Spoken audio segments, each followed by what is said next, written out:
Hello, my name is Paul Lima, Lima. You can read more about me at paullima.com, paullima.com. I have multiple sclerosis, or MS, and a new daily persistent headache. You may have heard of multiple sclerosis, or like 1 million people in Canada with MS. And about 3 million people around the world with it. New daily persistent headache, I suggest you Google it. Literally, new daily persistent headache. This combination, to be blunt, has me down. The MS is affecting my walking, although I can still walk, pick up my trusty cane and take the dog for a walk. The new daily persistent headache never goes away. It's persistent. The only time I don't feel it is when I'm sleeping. Wake up at 3 a.m. to go to the washroom and bang, there it is. And it's there until I fall back asleep. Now, I'm not comparing myself to other people with MS. MS is known as the snowflake disease. It's different for each of us. I know people with MS who are in scooters, who are in wheelchairs, who are bedridden. I know people with MS who can walk, who can run, who can swim. It's different for everybody. There are different types of MS, and even within the different types, the severity and the way it affects people is different. So you take all the people with MS, and you'd be hard-pressed to find two people who are the same. The new daily persistent headache, I'm going to call it more standard, although it's different in intensity for different people. And in fact, for individuals, it's different in intensity during the day. For instance, I may wake up with it being maybe 4 out of 10 in terms of pain threshold. As I go through the day and walk my dog once or twice and get tired, it increases to 4, 5, 6, 7. When it first came on, it was about a 3, and then it spiked to literally a 20, knocked me on my butt, sent me to emergency. In fact, the doctors wondered if I was stroking out. And then it diminished over time. Evenings were the worst. It would hit 10, 11, 12 for about 6 months, and then it went down to where I would say on average it's about a 5 or 6 out of 10 in terms of pain threshold.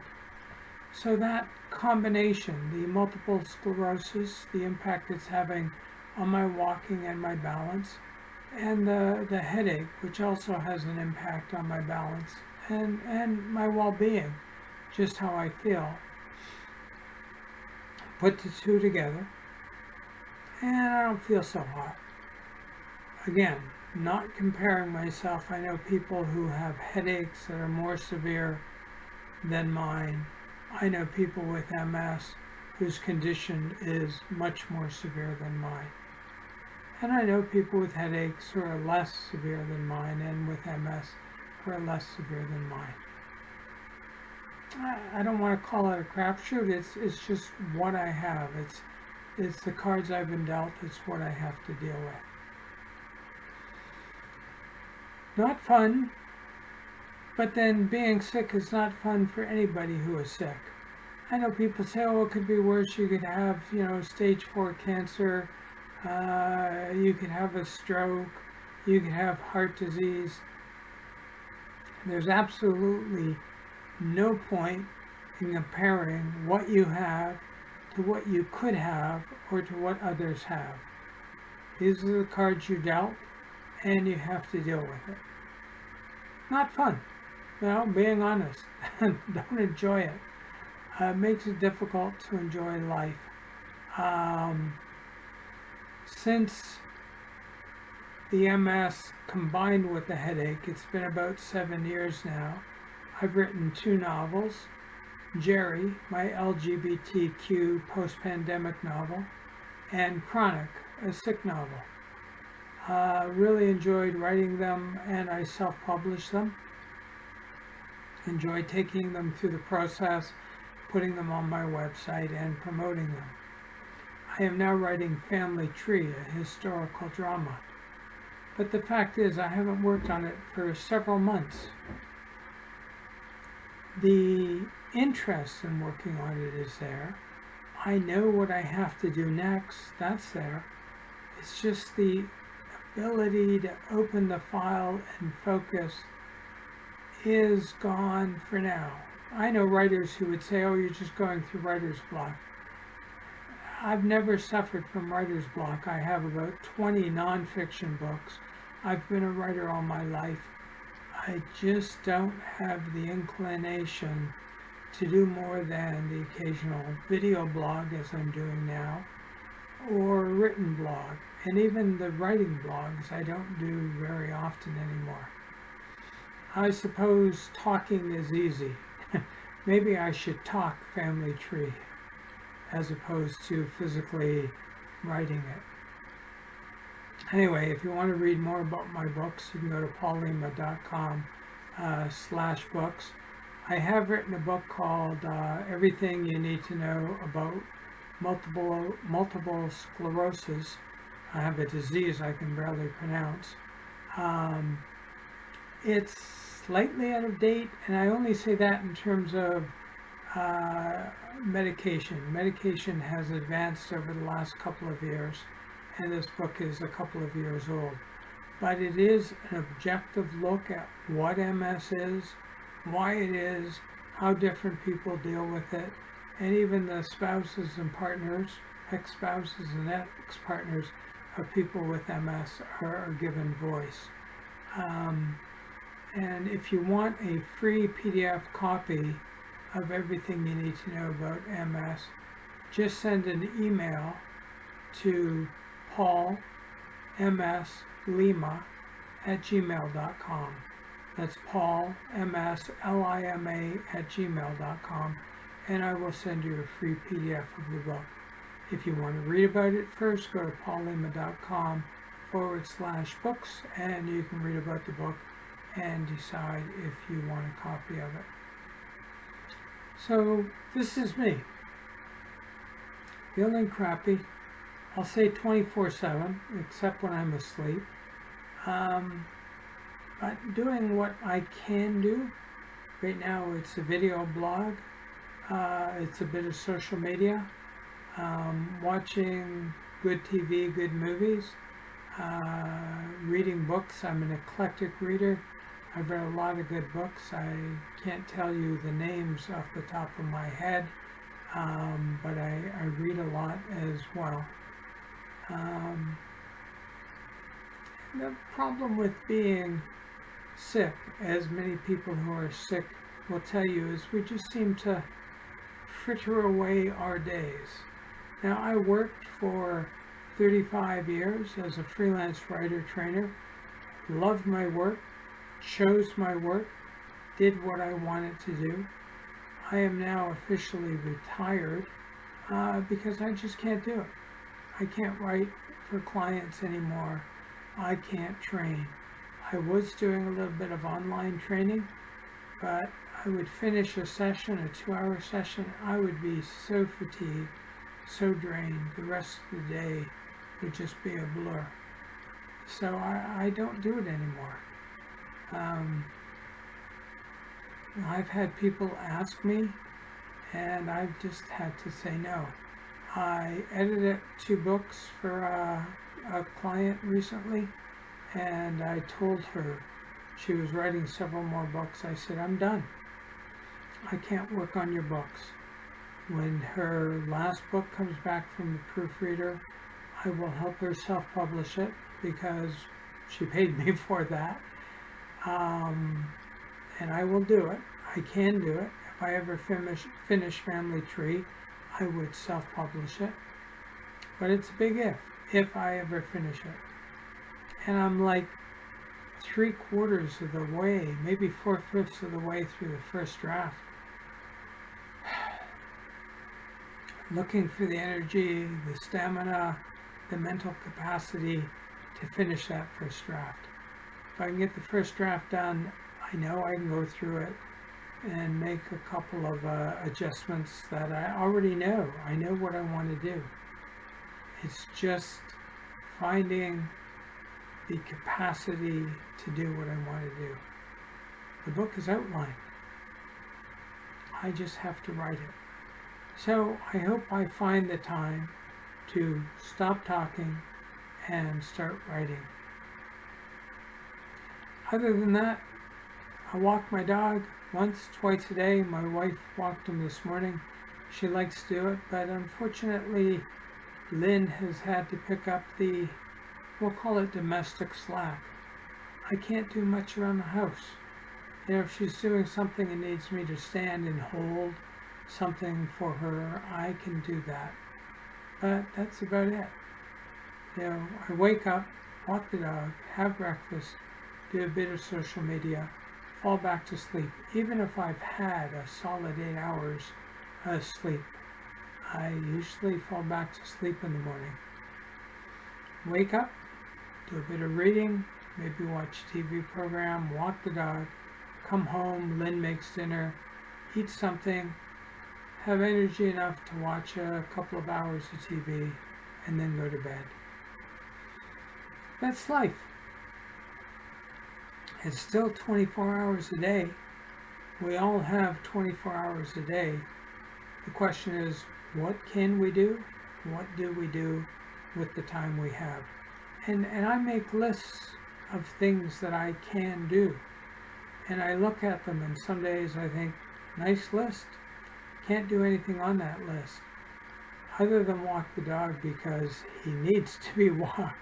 If you own a dog, you know they need to go out and pee, they need to go out and poo, they need to socialize, they need to get in some exercise. I sleep almost as much as the dog. So I guess that's what my life has become, sort of dog days of MS and new daily persistent headache.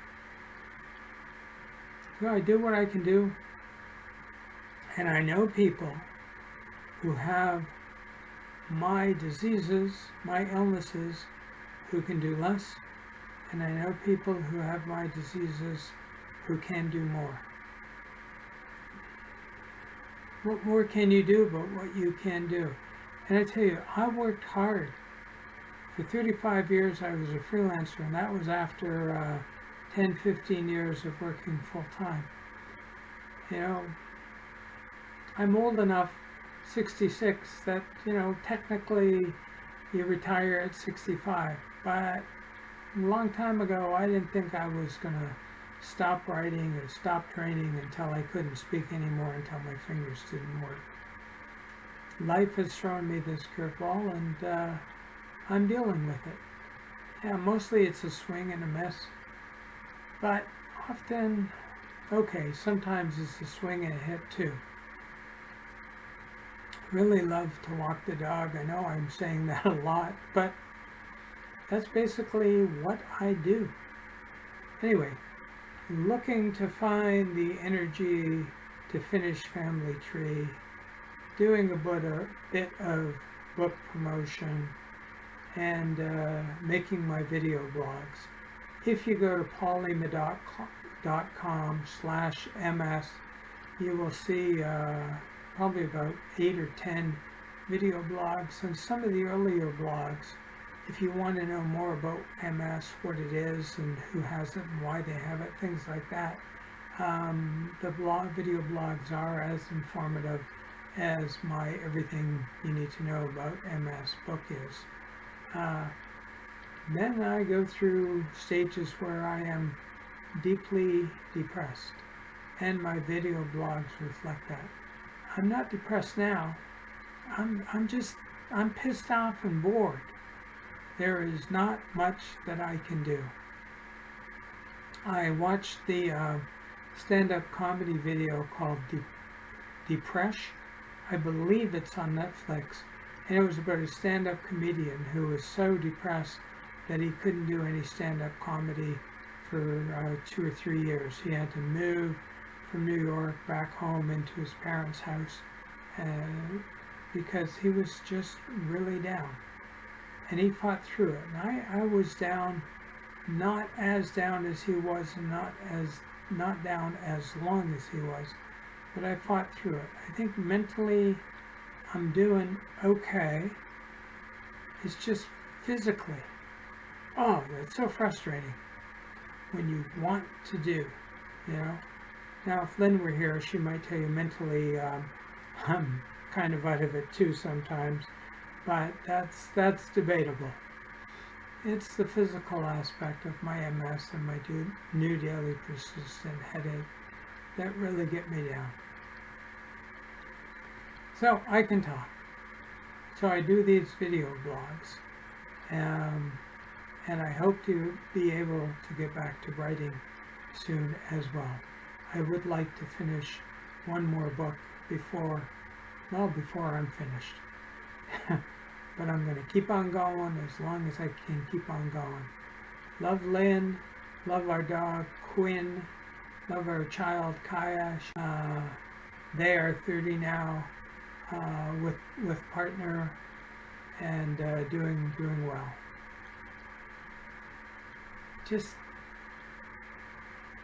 I can't say that I love my life. I can say that I like aspects about it. I would like to like more about my life, and that's what I strive for. Every day, as best I can, to like as much as I can do, to do as much as I like. I'm not even sure how to say it. I guess I've been somebody who's always liked doing, and that's been taken away from me in many ways. And quite frankly, it pisses me off. I'm accepting my limitations, not liking my limitations, accepting them, and striving to move to the edge of my limitations and beyond them when I can. The next great beyond, I hope the next video blog I make, I tell you, and guess what, I finished Family Tree, the first draft. So what I am vowing now is no more video blogs until I finish the first draft of Family Tree. And if you never hear from me again, then you know I just haven't been able to do it. I am so close. I am going to find the energy, the capacity to finish Family Tree. In the meantime, if you want a copy, PDF of everything you need to know about MS, or a PDF of Chronic or Jerry, email paulmslima@gmail.com. I'd be happy to send you the PDFs. If you want to read about the books, go to paullima.com/books, and you can read about all the books I've written. I really hope you're doing well. You're doing what you can be doing. Take care of yourself, folks. Thank you, and hope to see you after finishing the first draft of Family Tree. Bye now.